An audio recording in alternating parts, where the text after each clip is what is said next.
Une scène a retenu l'attention. On y a vu le député des Français de l'étranger, Meyer Habib, vous parler, vous invectiver, puis faire une accolade à Jordan Bardella du RN. Interrogé, Meyer Habib assume et raconte vous avoir dit que vous n'aviez aucune dignité. Mais il ne s'agit pas d'un hommage privé, madame. Il s'agit d'un hommage national. Et dans un hommage national, je pense que c'est normal que les différentes formations politiques soient associées. Quant à M. Habib, vous savez, ma grand-mère disait parfois le silence est la meilleure réponse aux imbéciles.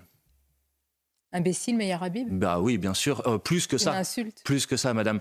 Puisque j'ai déjà entendu tenir des propos totalement inacceptables quand il a comparé la population palestinienne à un cancer. Ça aurait dû vous indigner. Quand M. Habib dit, je cite sa phrase, qu'un juif ne sera jamais un colon en Palestine, c'est en violation totale du droit international. Donc oui, je pense que ce monsieur ne mérite pas. Je pense que ce monsieur ne mérite pas beaucoup d'attention. Quant aux insultes, madame, il a passé son temps sur l'ensemble des plateaux de télévision à me qualifier d'antisémite, ce qui est une insulte, un délit et ce qui est extrêmement infamant. Donc je n'ai pas l'intention de lui accorder beaucoup plus d'importance que cela. J'ai vu que depuis cette scène, il a fait le tour des plateaux de télévision pour essayer de faire parler de lui. Moi, il me semble que quand on rend hommage à des victimes, le sujet n'est pas de parler de M. Habib, c'est de partager le chagrin, la souffrance. Et je suis soulagé, je vais vous dire.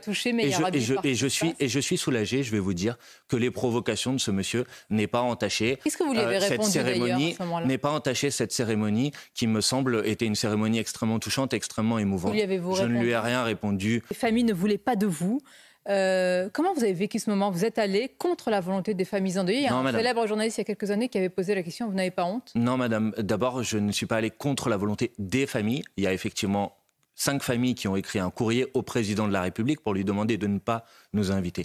Il se trouve que c'était un hommage national et que nous étions invités. Il y a d'autres familles depuis qui ont pris la parole pour dire que notre présence ne leur avait pas posé de difficultés particulières. Donc je voudrais, s'il vous plaît, qu'on ne fasse pas parler les familles d'un même bloc. Pour le reste, avec sa douleur. Mais je la respecte.